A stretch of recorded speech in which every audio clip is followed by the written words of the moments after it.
What is up, guys? Today I want to talk about a problem that plagues pretty much all entrepreneurs, and it's time management.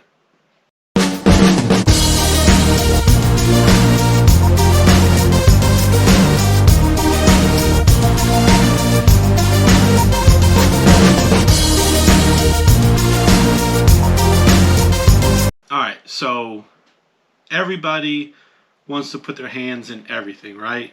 You start a business and you want to start moving all around, doing different things and trying this and trying that.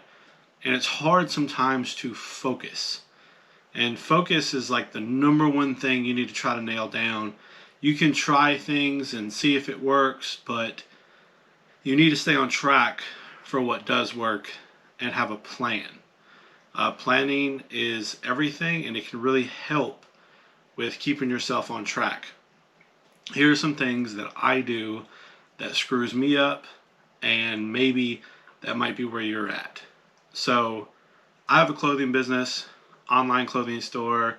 I do some in-person events or whatever, but primarily it's e-commerce, right? I have a Shopify store, and I like selling, and I think it's cool to be able to make something and then make money off of it, which leads to thrifting, garage sailing, all those things I also enjoy, and I've done in the past. I've picked things up for lesser money and sold them for more.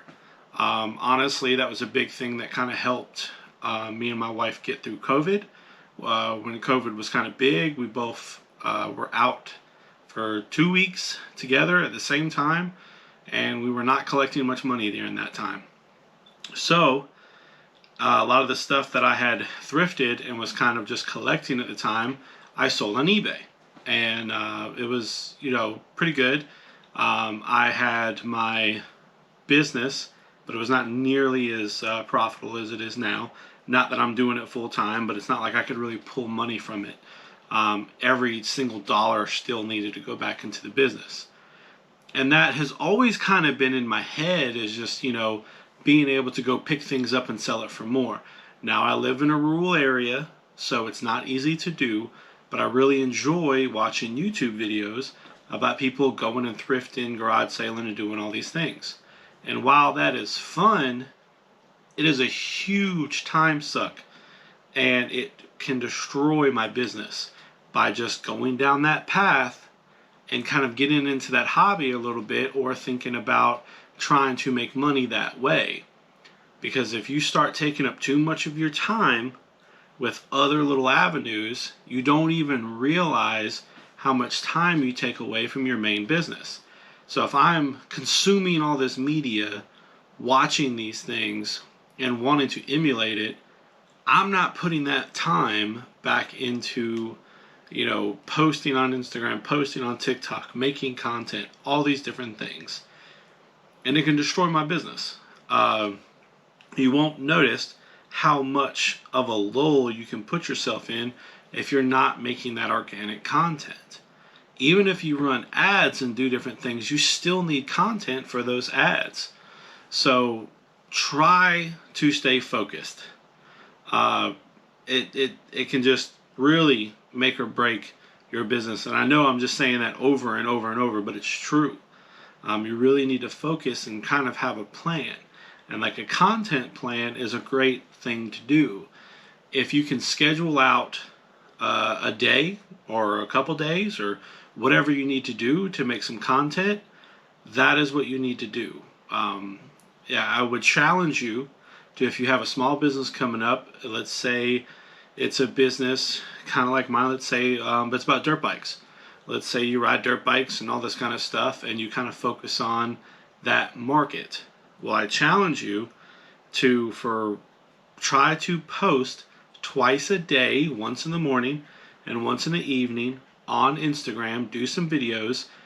So that's 14 videos you need to come up with for that week. Try to make them funny.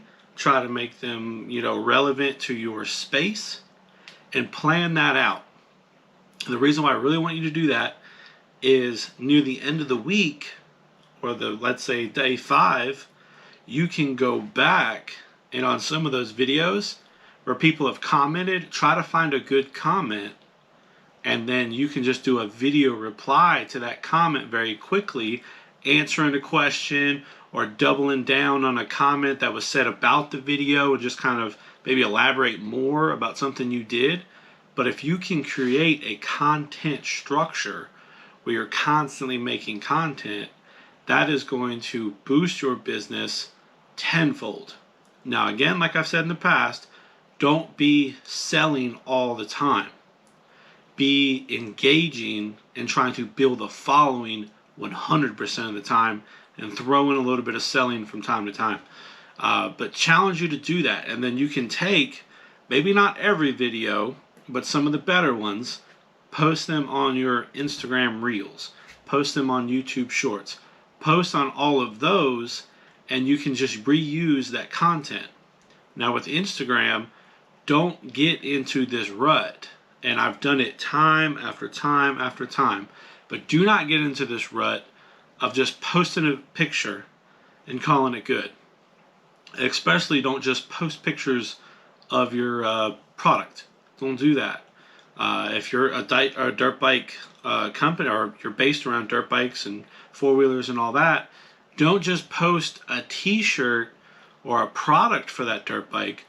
Post the dirt bike and just post different things and cool shots and all that kind of stuff. That's what you should be posting. And try doing the morning, try doing the evening, try during the day, try different hashtags. I feel like Instagram has kind of crashed their hashtag deal with not being able to look at just recent posts. It's really more difficult in my head to really push out on Instagram now, especially with just pictures. Video is the way to go, and TikTok has capitalized on that. But you need to stay focused with that. And let's say about shipping things. Now, there are companies out there, there are brands out there that say, I ship on this day. And if you're a brand that, let's say, all right, Monday morning, I ship all my orders, well, that's great for the weekend. But if you're shipping out once a day or once a week, that's not that great in my mind. That doesn't bring a lot of value. And while it's good to have a structure of I'm going to ship out on Mondays, but what about the rest of the days of the week, and you're just accumulating orders and these people aren't getting their product in time? So try to allocate time for shipping and try to do it every single day. Make that your primary focus. Get your orders out. Those people have bought from you. Get them out. And then once you get that going, look and see about ways to improve on your process. Make time to go through your website. Make time to go through your social media and see what's working. Really make time for the back end of evaluating your own business and your own social media and try to figure out what is working and what's not working. But don't go about it just, flailing through the wind and just hoping everything's going to work out. You really need to sit there and focus, figure out what's working, what's not, have a plan, and have a goal, and try to achieve that goal and make that goal high. That way, if you're struggling, you're going to have to go a different route. You're going to force yourself to do more stuff to achieve kind of an impossible goal. If your goal is too easy, then you're just going to kind of slow down, slack off, and you're going to be like, oh, well, I hit my goal, and you're not going to push yourself. And I've learned so much by pushing myself into different avenues and struggling to meet my goal because what I thought was going to work didn't. So always stay focused, have a plan, don't be afraid to back out and reroute, and just keep moving. Try not to branch off in too many different areas. So that's going to conclude today's Small Business Sunday. If there's anything in the video that you liked, you agree with, or disagree with, comment down below. I'd greatly appreciate it. Like the video, subscribe if you haven't subscribed, and as always, keep it wretched.